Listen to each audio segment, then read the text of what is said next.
Good morning all of you. Delta Maths Okhom YouTube channel to পুনৰবাৰ স্বাগতম জনাইছো মই দিব্যজ্যোতি হৈকে সো আজি এই ভিডিওটো তোমালোকৰ লগত BSc 5th semester Riemann integration and matrix space paper খনৰ অন্য এটা টপিক ডিসকাস কৰিম আৰু সেই টপিকটো হৈছে এটা থিওৰাম সেই ইম্পৰ্টেন্ট থিওৰামটো হৈছে related to application of integration Riemann integration so Riemann integration or application or logot related hetu theorem thik ase so already moi ei Riemann integration or logot Riemann integration or that means application or logot related eta theorem already prove kori disu e tumalok so aji onno eta ami theorem prove korim aru he theorem to tumaloke mon kora dia ase ki theorem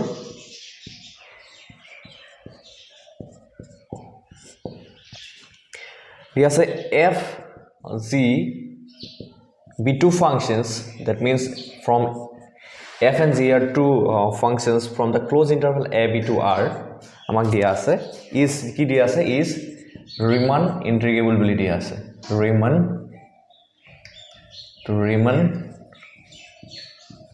integrable boli belai dia ase Riemann integrable function boli belai amak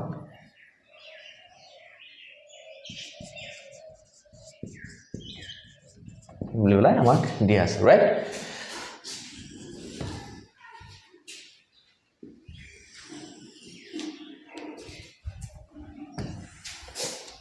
okay so Riemann integrable function boli amak dia ase tene hole amak ki koribo dise show that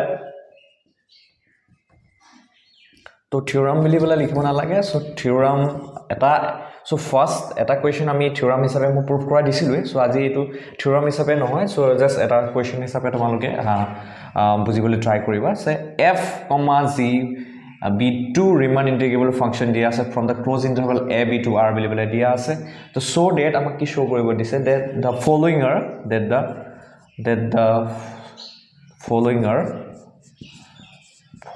are Riemann integrable ঠিক আছে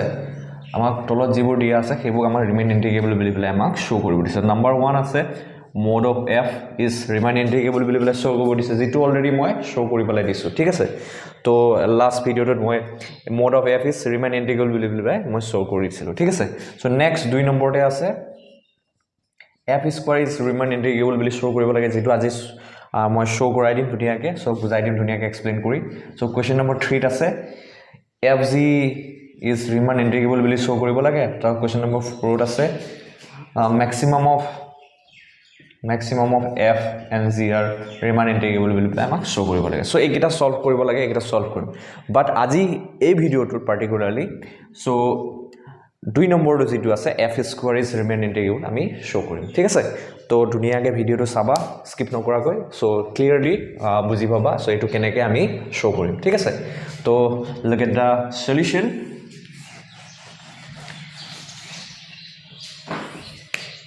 to solution to mon koriba duniya ke so given we have what amak dia ase f comma a to b f comma ab close interval ab to r is amak ki dia ase Riemann integrable boli belai dia ase that means a function to Riemann integrable boli belai dia ase f function to ঠিক আছে f function is যেহেতু Riemann integrable হয় আমি এটা কথা জানো কি clearly যে if f function is Riemann integrable then it is a bounded function এটা যদি function integrable হয় then it is a bounded function so bounded function এর meaning to কি হল that means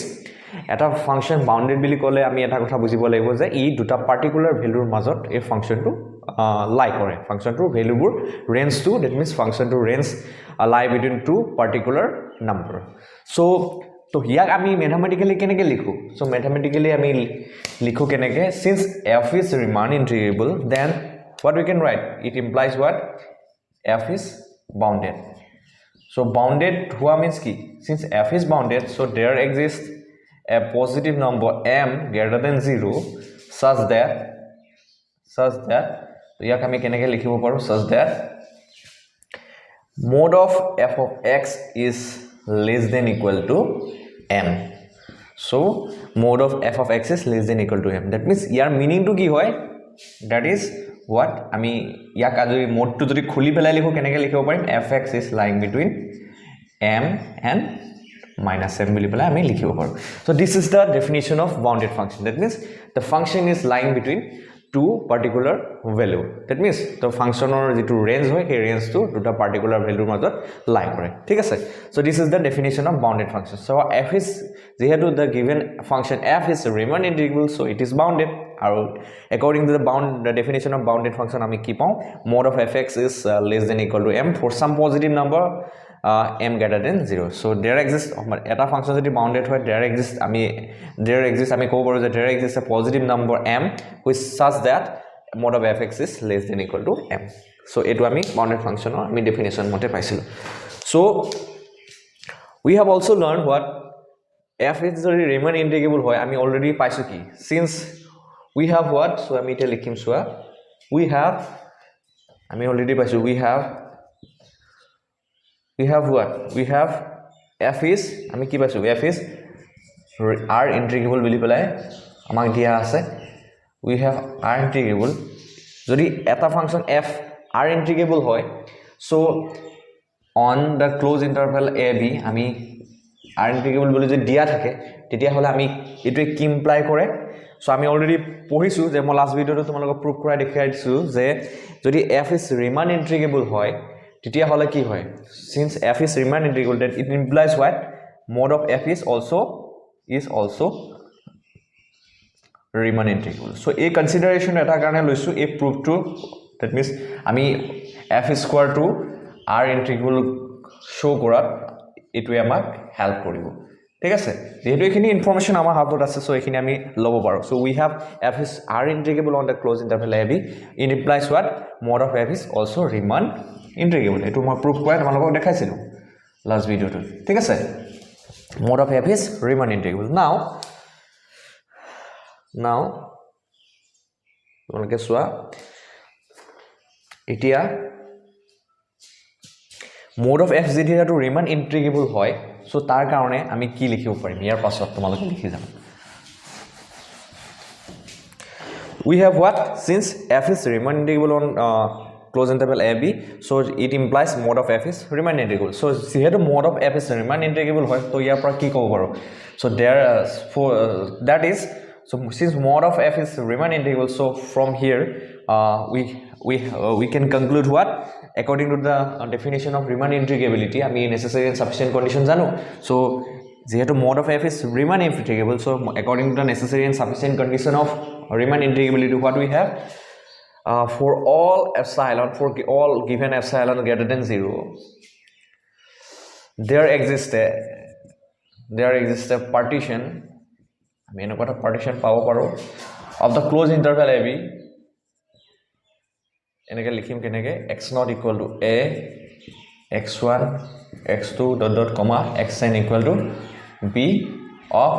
ab. So আমি এনেকুৱা এটা partition পাব পাৰো প্ৰত্যেকটো epsilon greater than 0 কাৰণে. ঠিক আছে, সো এটো কথা আমি লিখিছো, যেহেতু আমি কি কনসিডাৰ কৰিছো যে mode of f is Riemann integrable. So কাৰ পৰা কনসিডাৰ কৰিছো এটো, যেহেতু f is Riemann integrable বুলি পেলাই আমাক দিয়া আছে, সো এই কনসিডাৰেশনটো আমি লব পাৰো, ৰাইট. So such that ইয়াৰ পৰা কি লিখিম, যেহেতু mode of f is Riemann integral, so according to the necessary and sufficient condition আমি কি লিখিম, u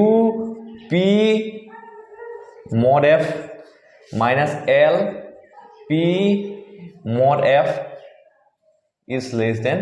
epsilon by 2m. Actually আসলে epsilon বুলি পেলাই আসলে upf minus lpf is less than epsilon বুলি পেলাই আসলে condition to, but আমি এই consideration to লব পাৰো epsilon by 2m বুলি পেলাই লব পাৰো. Since epsilon is positive, small positive number, তো ইয়াক আকৌ যদি আমি divided by 2m, so এটো কিয় লৈছো তোমালোকে গম পাবগৈ. So এটো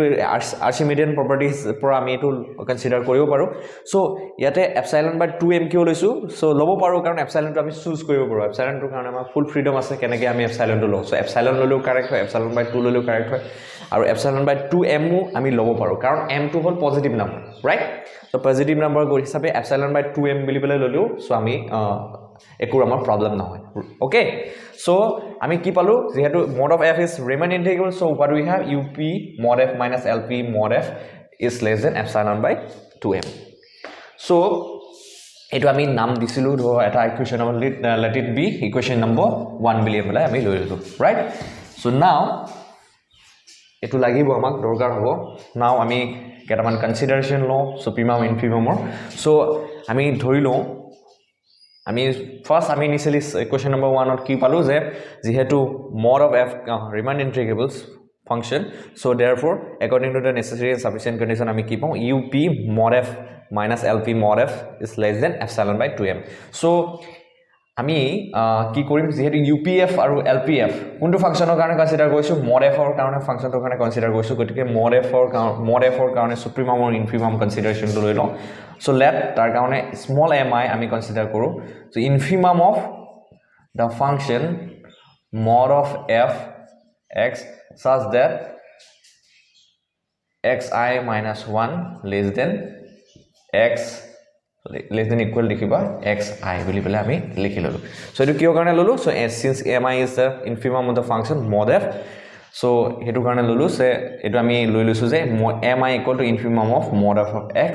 for all subinterval xi minus 1 xi for all x belongs to the subinterval xi minus 1 xi so আমি এটো কনসিডারেশন to লৈ লৈছো so next capital mi কি হ'ব supremum of the function mod of f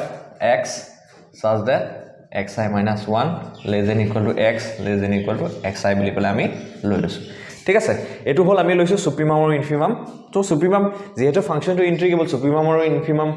তো exist কৰিবই so হেকিটা আমি নাম দি লৈছো কি mi small mi আৰু capital mi বুলি বলে লৈ লৈছো so small mi is the infimum of the function mod of f x for all x belongs to the subinterval xi minus 1 xi capital mi be the supremum of the function mod of f x for all x belongs to the subinterval xi minus 1 and xi ঠিক আছে so এটা consideration লৈছো so next আমি দেখাব লাগে কি f square is r integrable বুলি বলে আমি দেখাব লাগে ঠিক আছে তো তাৰ কাৰণেও এতিয়া যেহেতু এই ফাংশনটো f square r integrable দেখাব লাগে সো আমি কি দেখাব লাগিব actually u p f square minus l p f square আমি কি দেখাব লাগে less than epsilon দেখাব লাগিব তো তাৰ কাৰণে আমি কি upf lpf যেহেতু উলিয়াব লাগিব তাৰ কাৰণে আমি ইনফিমাম আৰু সুপ্ৰিমাম লৈ আমি এক্সট্ৰাকে আমি ডিফাইন কৰি লওঁ ঠিক আছে so let the infimum of the function f square be m dash বুলি লৈ লৈছো so infimum of the function f square x such that x minus 1 less than equal to x less than equal to xi বুলি কলে আমি consider কৰি লৈছো ঠিক আছে so in this way capital mi dash equal to আমি কি লৈ লৈছো supremum of the function f square x such that for all x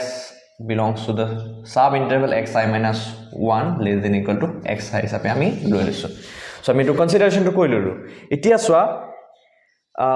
clearly তোমালোকে এটা কথা মন কৰিবা সো এটা কথা আমি ক্লিয়াৰলি এটো আন্ডাৰস্টুড হয় তো ক্লিয়াৰলি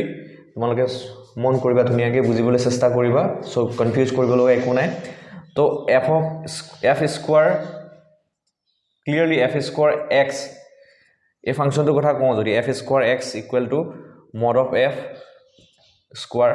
x এই দুটা বস্তু সদায় সমান হয় তো কিয় কাৰণে সমান হয় তোমালোকে এটা কথা মন কৰিবা যে f square বুলি কোৱা লগে লগে এটা ফাংশনৰ কথা বাদি দি এটা সংখ্যা যদি স্কয়াৰ কৰো এটা সংখ্যা মিন্স যিকোনো এটা পজিটিভ নাম্বাৰ বা যিকোনো এটা নেগেটিভ নাম্বাৰ যদি আমি স্কয়াৰ কৰো তো তাৰ আল্টিমেট ৰিজাল্টটো কি হয় আমি তাৰ আল্টিমেট ৰিজাল্টটো কি হয় এটা পজিটিভ নাম্বাৰ পাওঁ যিকোনো এটা নেগেটিভ বা পজিটিভ যিকোনো সংখ্যাই নলুৱা কিয় তাক স্কয়াৰ কৰিলে কি হয় আমি পজিটিভ নাম্বাৰ পাওঁ যেহেতু perfect square quantity is always positive আৰু mod এটা সংখ্যাৰ mod that means যিকোনো এটা পজিটিভ বা নেগেটিভ সংখ্যা যদি mod লওঁ আমি এগেইন কি পাওঁ এগেইন আমি কি পাব পাৰো এগেইন উই হ্যাভ হোৱাট আমি পজিটিভ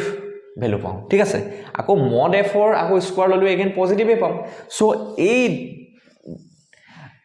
ডেফিনেশনটো that means ডেফিনেশন বুলিয়ে কৈছো এই যেটো আমি ইকুয়েশন লিখিলো that means f square x equal to mod of f square x so definitely হোল কৰিব কিয় কাৰণে সো ইয়াতে f square পজিটিভ বুজাই আছে mod of f বুলি কোৱা লগে লগে ইটসেলফ পজিটিভ আৰু তাৰ স্কোয়াৰ কৰিলেতো এগেইন পজিটিভে পাম সো দুইটা ভ্যালু কি হ'ব সমানে হ'ব ঠিক আছে so f square equal to mod of f square is always equal ঠিক আছে that means f square and mod of f square is always positive আৰু লগতে হেতু কাৰণে আমি কি ক'ব পাৰো f square equal to mod of f square বুলি কোৱা লগে লগে আমি কি ক'ব পাৰো again equal বুলি বলে আমি ক'ব পাৰো that means this equation always hold for all f ঠিক আছে তো হেতু কাৰণে আমি এটো লিখি ললো ক্লিয়াৰলি এটো কি হ'ব ট্ৰু কাৰ কাৰণে হ'ব for all x belongs to ab যে ফাংশনটো আমি যেনেকৈ নলো x ৰ ভ্যালু g এ নলো কিয় তো এই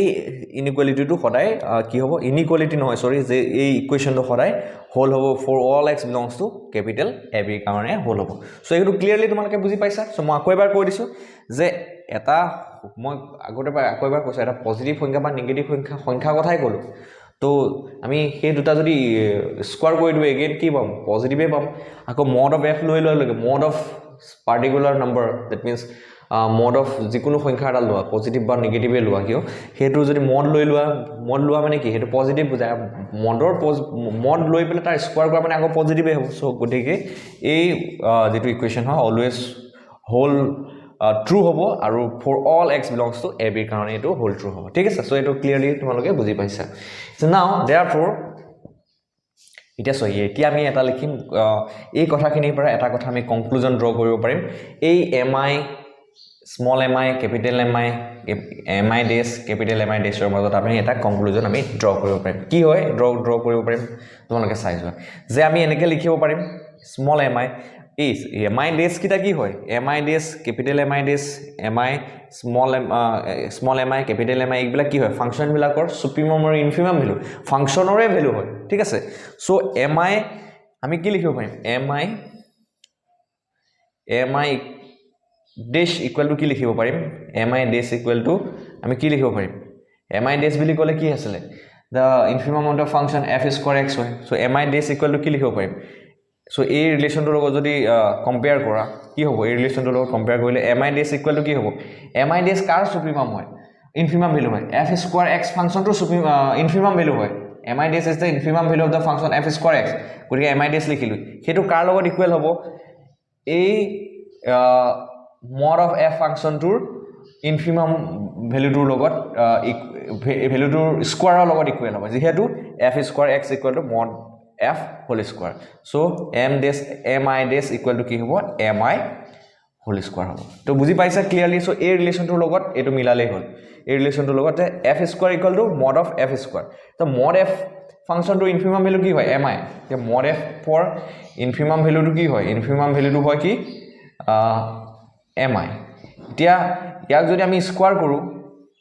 কৰো কি পাম mi স্কয়াৰ পাম সো আৰু যেহেতু এই ৰিলেচনটো লগত আমি কম্পেয়াৰ কৰি পেলাই কিটা আমি ৰিলেচনটো এস্টাবলিশ কৰিম বিটুইন mi dash আৰু mi তো আমি কি পাম mi dash কাৰ হয় f square x ফাংশনটোৰ infimum value হয় again mod f ৰ infimum value টো কি হয় mi হয় বাট mod f স্কয়াৰ আছে ইয়াত দেখিছা তোমালোকে ক্লিয়াৰলি সো ইয়াত হেতু কাৰণে mi dash equal to mi dash square লিখিম and similarly capital mi dash আমি কি লিখিম capital mi dash equal to mi square লিখিম ঠিক আছে সো ক্লিয়াৰলি তোমালোকে এইটা ধৰিব পাৰিছা সো এতিয়া আমি কি কৰিম ফাইনালি আমি কৰিব লগা কাম আছে কি যে আমি এই ভ্যালুটো আমি ফাইন্ড আউট কৰিম upf square minus lpf square less than epsilon আহেনে নাহে আমি চাম সো এইখিনি লগে আমি এইখিনি কথা বুজিলো সো ক্লিয়াৰলি ধুনিয়াকে সো এতিয়া আমি সেই ৰিলেশনশিপটো এস্টাবলিশ কৰিম that means upf square minus lpf square is less than epsilon আহেনে নাহে আমি উলিয়াম সো তাৰ কাৰণে আমি কইখিনি মুছি দিছো তোমালোকে ভালকে লিখি লবা স্ক্ৰিনশ্বট লবা সো নাও ইয়াৰ পাছত লিখিবা নাও upf square minus lpf square so কি হ'ব তো upf ৰ নাম আমি ডেফিনিশনটো জানো summation I from 1 to n তো f square কাৰণে কি আছিল f square কাৰণে আমি কি পাইছিলো সুপ্ৰিমম ভ্যালু পাইছিলো mi dash আৰু delta xi লিখিম next I from runs from I 1 to n ঠিক আছে ইয়াতে এটা আৰু এটা কথা লিখিবা যে ফৰ অল I এটো ট্ৰু হ'ব I 1 2 dot dot dot n লিখি লবা so I from 1 to n mi dash minus mi dash delta xi minus এবাৰ কি হ'ব LPF অৰ্থাৎ স্মল mi dash সো অলপ আগতে মই ডিফাইন কৰিছো যে f স্কয়াৰ ফাংচনটোৰ কাৰণে ইনফিমাম ভ্যালু কি হয় mi dash বুলি পেলাই delta xi এতিয়া চোৱা আমি ইয়াৰ পৰা কমন ল'ব পৰা কোৱান্টিটি কি আছে সামেশনটো আছে summation I from 1 to n এটো আছে কমন ল'ব পাৰো ঠিক আছে আৰু কি ল'ব পাৰো delta xi টো কমন ল'ব পাৰো সো ব্ৰেকেটত থাকিব কি mi minus small mi dash capital mi dash minus small mi dash into delta xi so এখিনি আমি পালোগৈ ঠিক আছে এতিয়া ইয়াৰ পাছত আমি কি লিখিব পাৰো summation I from 1 to n right এখিনি লিখিব পাৰো এতিয়া চোৱা mi dash মানে আমি অলৰেডি ৰিলেশন এটা এস্টাবলিশ কৰি ৰাখিছো so from this relation যে mi dash equal to capital mi dash is equal to mi square হয় তো mi square লিখিম ইয়াতে mi square লিখিম আৰু small mi dash equal to কি হয় small mi square বুলি পেলাই আমি পাইছো from this relation this that means f square x equal to mod of f x mod of f square x ঠিক আছে তো এতিয়া পালো এতিয়া চোৱা তোমালোকে এই টাৰ্মটো চোৱা mi square minus mi square so এটোৰ পৰা আমি কি পাম যে ইয়াৰ পৰা আমি a square minus b square ফৰ্মুলাটো পাব পাৰো তো ইয়াৰ পৰা হেতু কাৰণে আমি এটা লিখিম সাইডত তোমালোকে মন কৰিবা this is equal to summation I from 1 to n ইয়াৰ পৰা কি লিখিম mi minus small mi capital mi plus small mi delta xi এতিয়া এটা কথা আমি জানো কি যে since the function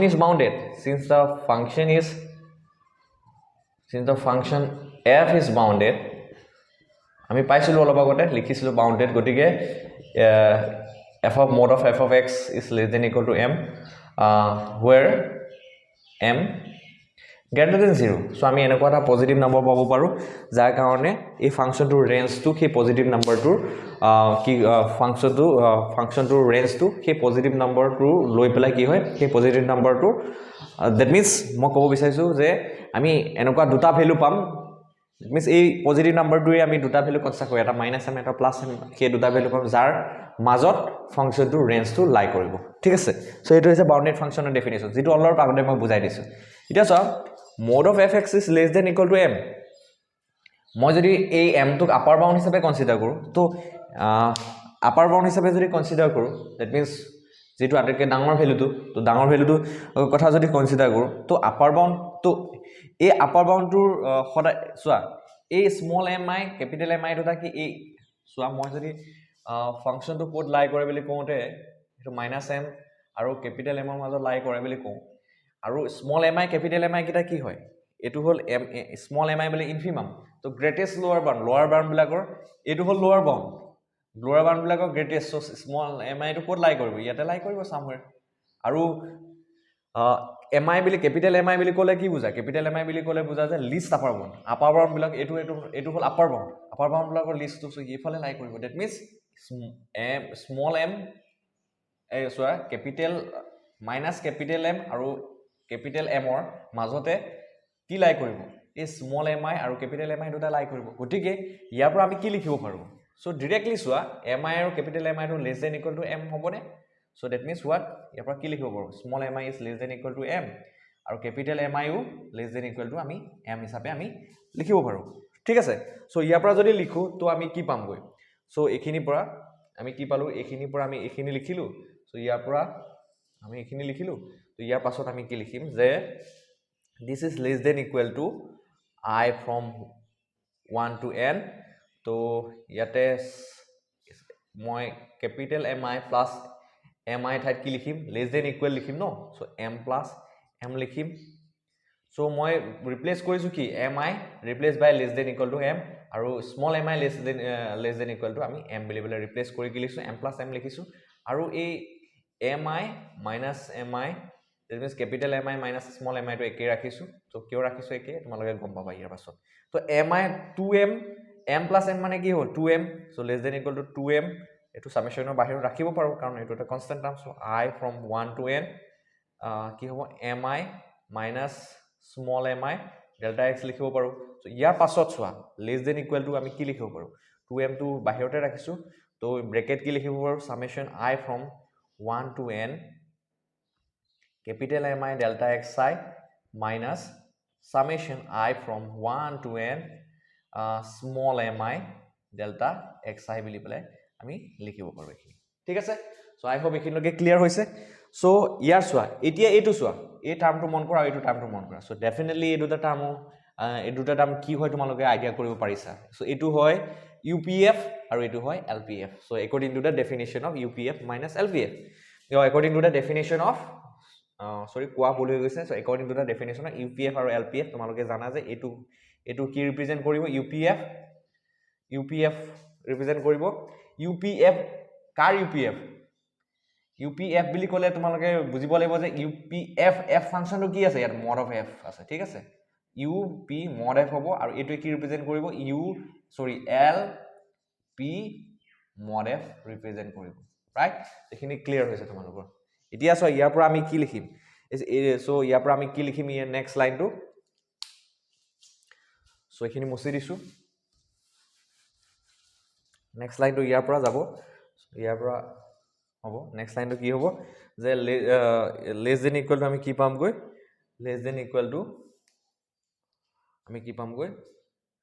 this is less than equal to ইয়াৰ তলে তলে একচুৱেলি লিখিব লাগে তো মই জেগা নোহোৱাৰ কাৰণে মই একফালে লিখিলো তোমালোকে এনেকৈ লিখিবা less than equal to 2m তো তলে তলে লিখি যাবা তোমালোকে less than equal to 2m UP